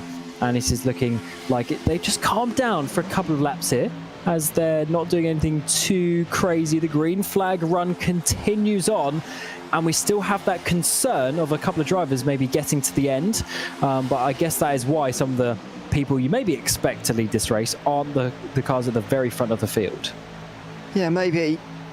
We'll wait and see what happens in these final laps. I think there's still a lot to change here. I know that 2 lines are just drag racing one another effectively as things stand, but the real positioning for these final laps hasn't really begun yet. They're going to start moving 3 wide shortly, and that's when the movement really gets interesting. That's where the positioning gets very interesting indeed. Who could pick the right lines? Who can pick the right moment in these final 10 laps to go and win this race? Indeed, and there's 2, I mean, all of these drivers especially the ones in, let's say, the top 10, they all think they can win this race still. Maybe even ones behind have an outside hope of that. But all of them they're trying to plan their way. Where are they going to get themselves to the front? What are they going to do when we get inside those last 5 laps? That is a very, very tricky situation. 15 miles or so to work out where you're going to be. It's not an easy one at all, as there's no big movers, no big pushes just at this moment in time. We still got Lundberg leading and the 101 Hockenschott on his outside. Yeah, and they're absolutely photo finishes all over the place at the moment. They are neck and neck down the backstretch, down in towards 3 and 4 again. Little changing here for the moment, very little changing, and we're getting surprisingly close to the end of the race now, towards the end of the race here, with so little changing. But now here we go. Lundberg loses his line briefly, but he gets back in again, and there's more lap traffic to come here. Yeah, this could be an important factor. Can the 101 block him down, or do they leave a car's width? As this is a very tricky situation coming through turn 2. Just how tight do they want to give it? It's going to be 3 wide momentarily. Lundberg comes up to avoid the traffic, and to be fair, the outside line gives them the room, so I don't think that's actually going to be too big of a deal, but they are going to get a little bit of side draft on each other as we work our way back down the back straight, and in the end, that traffic actually not causing too much problems. Not in the end, because they were only 2 wide, but you can see everybody getting restless now. The moving around going on in the background, the stacking up as well down the backstretch there. Very interesting indeed. And I don't think that's going to be the last bit of lap traffic we see here. Kenneth Tier is still a long way off the back here. That was Bjorn Broström, by the way, they all caught. That's another driver a lap down. Kenneth Tier is still struggling at the back of the field, and there may be others multiple laps down who are in between this big pack and the end of this race. So we might well not have seen the last negotiation of traffic just yet. Oh, I don't think so, as this is getting close. The 2 lines are trying to side draft each other through turn 2 and turn 3. The high line is definitely coming a little bit lower than they have been on previous laps. Before, they were really up towards the wall, and now they're coming lower and lower. I think with how we're seeing everyone bunch up, I think, Ewan, we're seeing more like percentage of throttle being used by all of these drivers. Yeah, we are just seeing everybody push that little bit harder. You wouldn't have seen this at the start of the race. You just see by the way everybody's a little bit closer, a little bit more aggressive. You can tell it's the final 10 laps of this race. But again, that final bit of positioning for the very end has not quite begun yet. They're leaving this really late because they know they can, and also they know how dangerous it is once everybody really starts jockeying for position. I feel like there may be a big wreck coming here with how close. Look how close everyone is. They're nose to tail, bumper to bumper, barely leaving any space between each line. This is going to be very, very interesting in these final 5 laps of the race. It's round 4, the Bohlin Svenska Eracingligan. The Import Speedfest 369 by Team Superior. Unfortunately, they're about 7 cars back on the outside line, the 2 orange cars. They probably won't be winning this race unless there's a big wreck in front of them. But the strategy, the team play today has been absolutely insane. A couple of cautions along the way. Fuel is tight for everyone to get to the end, but they're still pushing. I think it's hard to argue that Bright Esports are not in the best position, though, if you're thinking about teams here. They're stacked up 3 on the outside, very well organised. Sawicki and Broström have proved themselves as decent pushers. I think the only doubt is maybe that Schott can actually run up the front towards the very end here, because we haven't seen him do it so far, but he could very well be able to. And the advantage they've got is that SimRace Sweden are caught in behind Lundberg and potentially boxed in. Although with a good run from the low line here, now they've got a chance. If they want to go past Lundberg, they've got a chance here. Certainly do. 4 remain at the line. We're going 3 wide for a moment. Oh, no. And they're trying to work out where they're going to do. This is a bit awkward for the 71 because I think he's got a bit of overlap with Sawicki. They were able to block that one off very nicely. I think that was Helmbro trying to make a move. And they're actually coming across the line to hold on to that position for now. But the laps certainly come down ever more. And this is getting close. All the opportunities are sort of going out the window for some of these drivers. Not really any places they can do. Lundberg, is he going to go up to the high line? Does he think Bright Esports can get him this victory? No, the 101 comes back. I just do not know what you do as Lundberg here. It's impossible almost. It's an impossible choice to make. Schott goes now to the outside as the high side gets some real momentum. Here goes Helmbro now trying to start his own line up top. Do Bright Esports block this one off as well as they get on the outside? Yes, they do. Right up on the outside there. Schott goes through the middle, but coming through on the very outside goes Broström. And all this has done is reduce their energy. Oh my God, SimRace Sweden, they tried, big wreck in turn 3. SimRace Sweden tried to come high. Brostrom's just holding on to this. SimRace Sweden involved. Papel's holding on to that. Savicki is involved in that one. Huge wreck, plenty of cars. They were all trying to fight for position in the final 3 laps. And what has ended is multiple drivers in a wreck. It has, I'm afraid. A real shame at the end of that run. We're going to go green-white checker at the end of this race. We are going to get laps added on to this race here this evening, as the big one has effectively happened there. So Wiki is certainly in it. Down at the back, I'm afraid Bratberg's in it. Wallen, Lundvall as well, Motin. There's plenty of drivers involved in this one. This is the biggest crash of the day. Yes, that was a big one. Everyone was getting a little bit too leery there, trying to go 3 wide, drivers trying to block it off. So let's try and pick out where this is going to be. So it's the Fredriksson, he came behind, then it was the 329 there of Pepels. He really was the one who started that, and unfortunately we had the 86 involved. Of course we had Savicki involved there, and I think it was Oliver Wallen was the other car for Bright Esports, and of course loads of extra drivers, and that was just a tough situation. Interesting to see the sprawl though, Ewan, of the SimRace Sweden. They tried to cover all 3 lanes there through turn 3, but it was actually the issues in behind that caused the wreck. Yeah, I think they were just trying to hedge their bets a little bit there on how they could get to the win of this race, but you can't cover all of the lines at the end of the day, and so I guess that's difficult to do. But it's going to be interesting to see who comes in here, who needs to get repairs, and indeed who even stays out but is damaged here, because they will certainly be no longer contenders for this race. Wallen is the first of them to come in for repairs. It's not the first incident he's been involved in today. Yeah, Bratberg as well, unfortunately for Team Superior, sponsors of the race. That is not ideal. He's leading for a time early on. And yeah, obviously laps, as you say, being added on. Lap 87 we are going up to. But do these drivers have the fuel? I would assume so, by the fact that they are staying out. And I guess this type of track as well isn't going to be maybe like Kansas, where we saw a couple of years ago, where you get sort of the green flag run at the end on new tyres and come through the traffic. I don't think necessarily that's going to be a big factor here. No. If they could do without the tyres, then they would do. But of course, you might as well do them while you're getting fuel earlier on in the race. But that's all out the window now. So unfortunately, that's as far as those who have been involved in multiple incidents today, by the way. That's Wallen's second incident of the day, a second bit of damage anyway that he's had to repair. Got caught up in the last crash about 20 laps ago when Christian Gantz was turned by Wallen. He had to make some repairs then. He's having to make some even more now. That's 4 from the lead lap who are getting repairs. Marcus Stiller, though, gets the free pass and he's back on the lead lap. Have you noticed the interesting situation that we've got here, Ewan, though, where Ericsson and Fredriksson are going to be split up by the split of the field, and therefore, so Lundberg hasn't got Ericsson pushing him like he has for the whole race, but then also Ericsson's now going to be out of that line from his teammates, so that's going to be very difficult. Ericsson did drop down very early after starting on the outside line previously, so we'll have to see if Fredriksson can judge the gap to Lundberg to try and help him, but certainly not the ideal situation, as he'll have Uvenen in behind. We still have the Bright Esports of Schott and Brostrom in that top 6 though, but definitely all gloves are off when we get to this green-white checker. However, if you remember, they were split apart on the last restart as well, and Fredriksson just let him in. So he might do that again here. He might just... admittedly, they were a row further back, but still, they could just let each other in here, and Ericsson could get straight back on the low side. But it depends how they want to go about winning this race.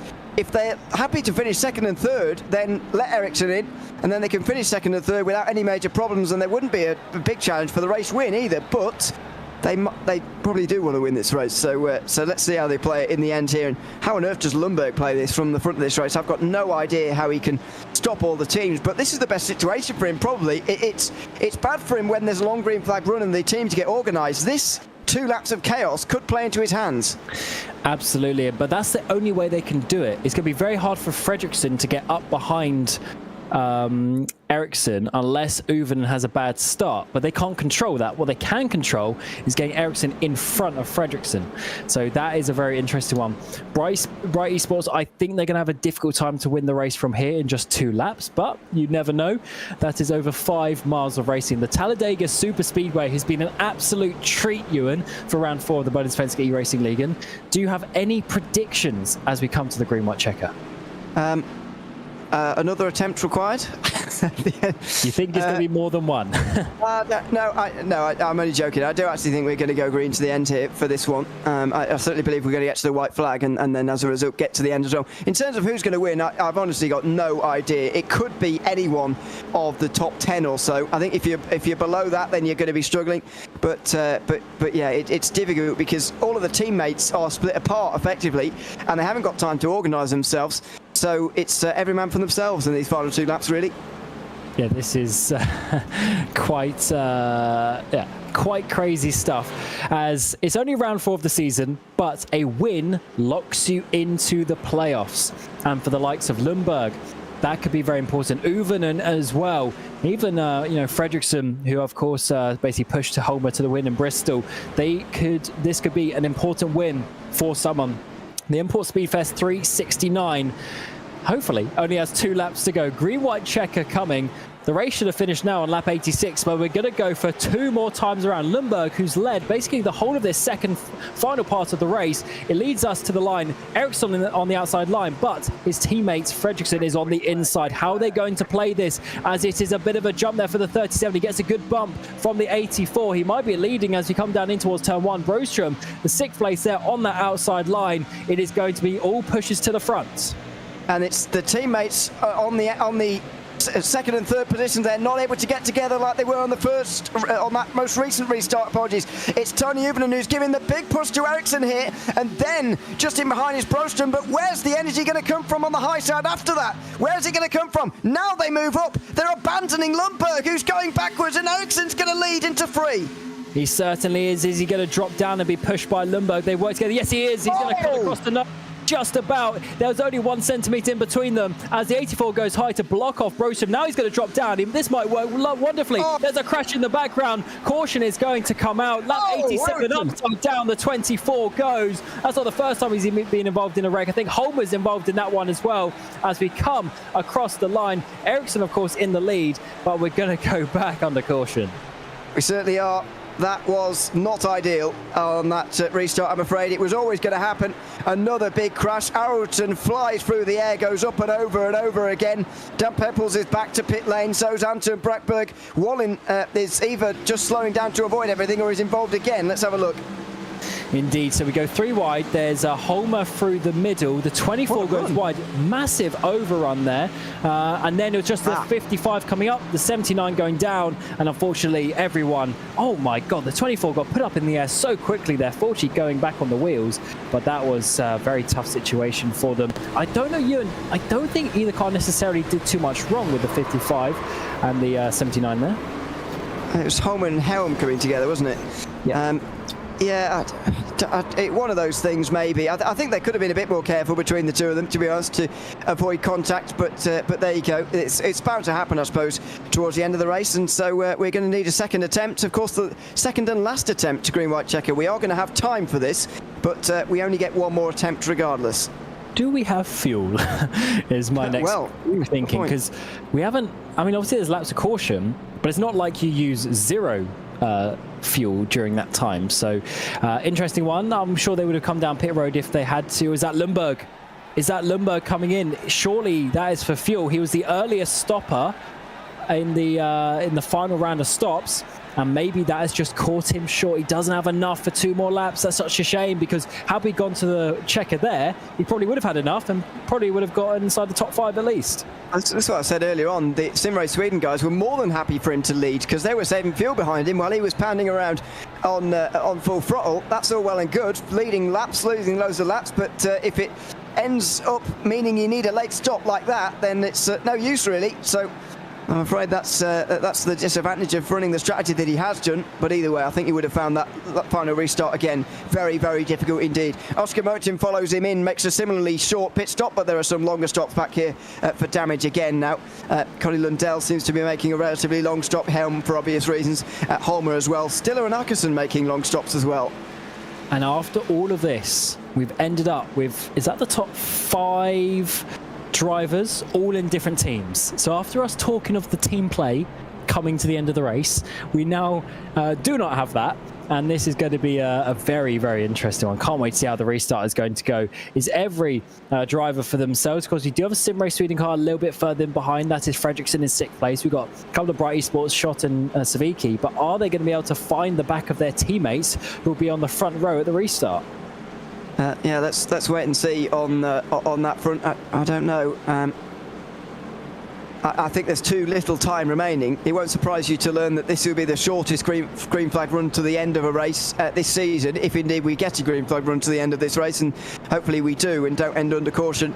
But I don't think that's enough time to really get together. I mean, not that much changed in the top 5 or so in the opening part of that previous restart. I mean, that's the kind of thing you've got to mark this on now. This is not the start of a long green flag run. The previous lowest was only 14 laps. You know, we're not going to get anywhere near that in this final run to the line. So we're going to see every man for themselves again, and we're going to see very little teamwork, I think.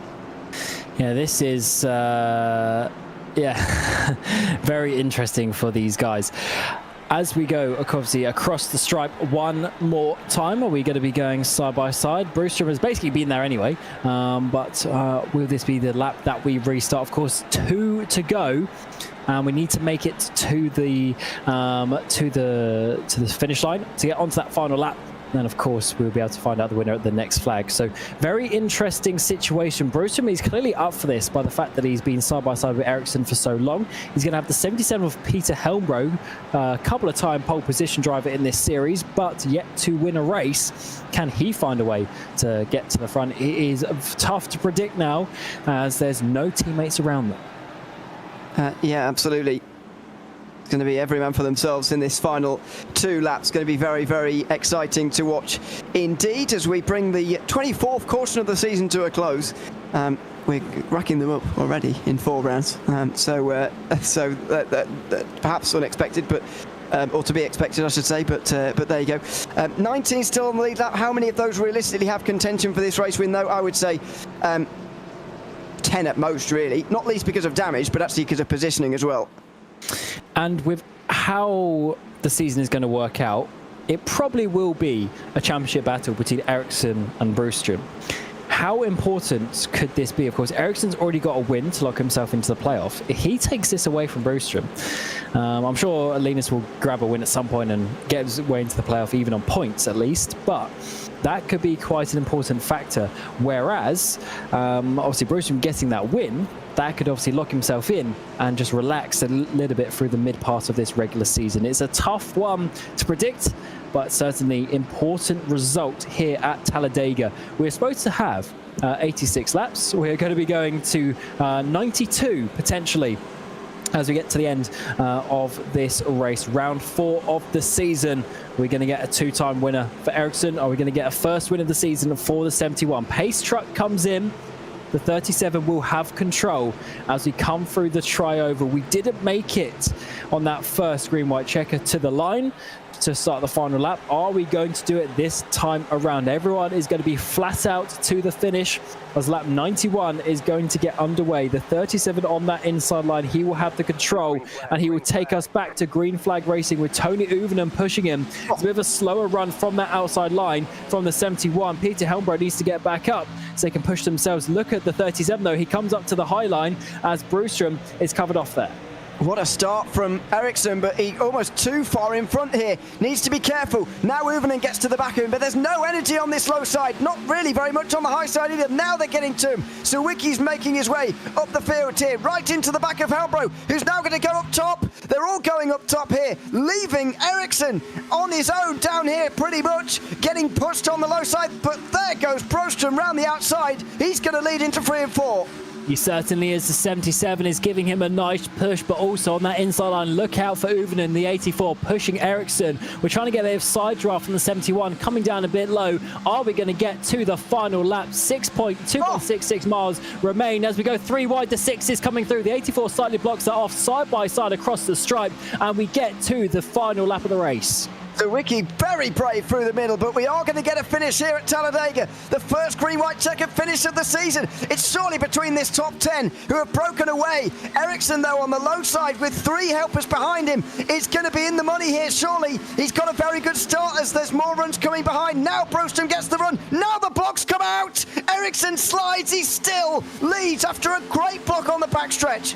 That was probably the block that might win him this race, but he gets loose, he's touched, and he is going to go up into the wall, surely. No, all of them apart from, we go 4 wide, the 101 goes into the wall. Broström is involved as well. Caution is going to come out, final lap. Marcus Hagman second place in the championship, and across the line, it is going to be Jesper Eriksson getting his second race victory of the season. Absolute carnage in behind. Hagström is going to get second place, Fredriksson in third, and Bohlin will be in 4th place, and that was getting too tight between the drivers. I think Broström will end up in 5th place after being involved in that wreck, but in behind there were some big names being taken out as well.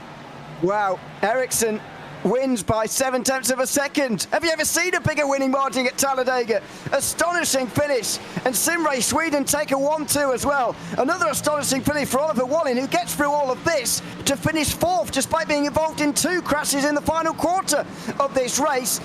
I mean, where do you even start with all of that? That's maybe the biggest crash we've seen today. There's too much to play out there. So it's actually the 6 of Savicki and the 101 of Håkansson teammates getting involved in turn 3. That's obviously spun them around, pushed them in front of each other. But for 37, Jesper Eriksson, he was up front for most of the day. He let Lundberg stay out the front, who did not have enough fuel, remember, to get to the end. The 37 did, and he was able to take his second race victory of the season and definitely put himself up towards the front of this championship. Let's see this once more. This is the 1-1-2 of Fredriksson, who ended up on the podium. How is he going to avoid all this carnage? There is the push up to the side, and then the 18 comes down low. He's going to be involved in the wreck, and Fredriksson, the parting of the seas, and the 61 of Hagström on his inside, they just go through as if nothing happened. Blimey. Remarkable. The SimRace Sweden will be very, very pleased indeed with that. A similar good performance on that last restart from Oliver Bohlin, as I say, involved in the cautions that brought out the involved in the second and third cautions of the day, damaged in both of those, got his car repaired somewhat decently and still finishes 4th as a result of getting through on that. That was a remarkable finish. Chaos as you'd expect here at Talladega.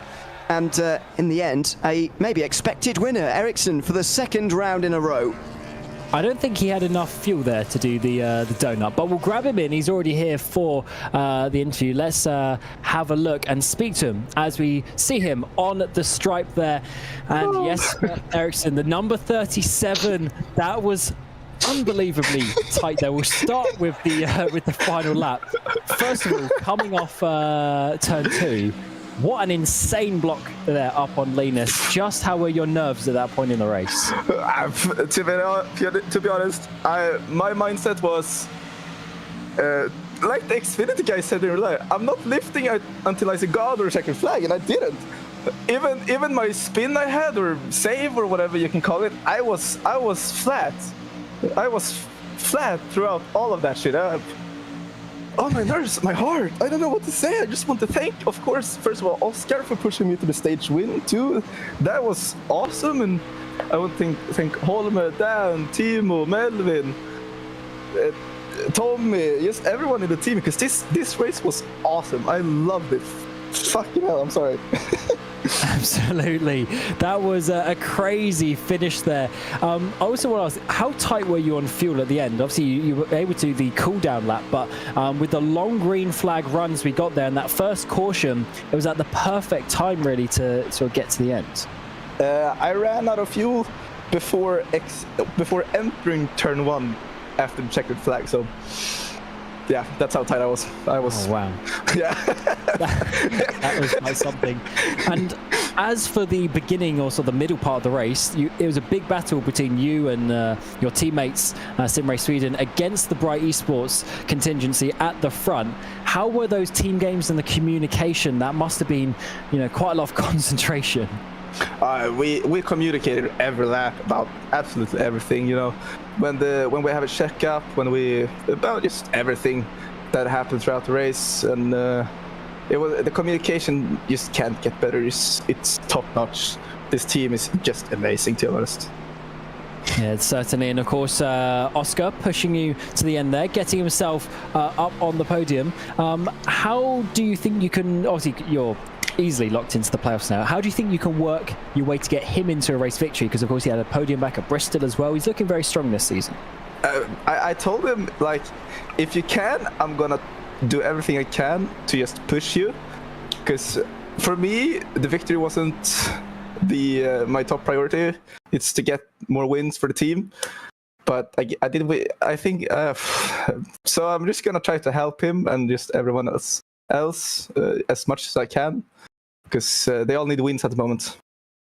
Yeah, absolutely. So congratulations for your victory today. And I think it was really that block of turn 2 that won you that race. So good job on that. That was crazy driving. Yeah, thank you guys. Thank you so much. Yeah, good stuff. And then we'll bring in his teammate, Oscar Fredriksson, in a moment. Actually, we'll get the race results first. So Jesper Eriksson there in that first place. And Fredriksson was gifted second place, actually, by just 4 thousandths of a second from Michael Hagström, who got into that third place. Linus Broström will end in 4th. And Oscar Mote in the 94. Didn't really speak about him all day, but he was there in the background and got 5th place in the end. Anton Bratberg for Superior Hot Dogs. Thanks for them for sponsoring this race. They end up in 6th place. Stiller, Helmbro, Hockenschott, and Tademo round out your top 10 for the race today after 92 laps, so just a little bit longer. Pfeffer Uvenen, Hagström as well inside your top 13. Savicki ended up in P14 after being involved there, and just 16 drivers with Wallen and Lundell rounding out the drivers on the lead lap. Then Lundberg, Helm, Gans and Broström, I should say, round out your top 20. And of course then we get to loads of drivers who are laps down here, very much a carnage field finish with a couple of cautions at the end there. Alto, Holmer, who got the fastest lap on lap 66, Canel, Orkerson, Peppels, Araldson, their big name, P26 there for your number 24 driver. Kenneth Tier as well, he was having a strong day, ends up 22nd. Tuunen, Dahlström and Forshall inside your top 30. And then a couple of drivers who I believe did not make it to the end of the race, which is Eriksson, Nordgren and Wildeboer as well. But we'll go back to the track as we bring in Oscar Fredriksson there. And Oscar, the 112 machine, you weren't sitting in the nicest of positions coming into turn 3 there, but then all of the carnage happened ahead of you. And look at this replay as well. You are so close to being taken out. How was your heart rate through turn 3 and 4 there? Oh, that was such a roller coaster of the final few laps. Had such a good grasp of the lead there with Jesper up front, and then the car in front laid back a bit, and I ended up with damage and that huge wreck at the end. And then as soon as we came to the green on the final caution there, I noticed my car was very damaged. I had no pace at all, so just tried to follow wherever I could, and then got lucky in the end where the gap opened up. So very happy. Yeah, perfect. And just how did you find this race? Because we had a long green flag run. You seemed to find your teammate SimRace Sweden on the track. You had a big train going. Just how was it, so from the driver's perspective, just having to bump draft for such a long time? Yeah, it was tricky to manage. These cars are very sensitive on the temperature, so you have to be really careful when you're pushing to not overheat the car too quickly. And also coming to that pit stop, I rammed Jesper a bit in the rear, so he was managing some damage, and we were trying to figure out how do we push this, how do we lead the race with a damaged car up front, and what's the pace like. So it was a hectic one, let's say, after the pit stop with that long green run, but we worked well together, and I'm happy with the way it turned out.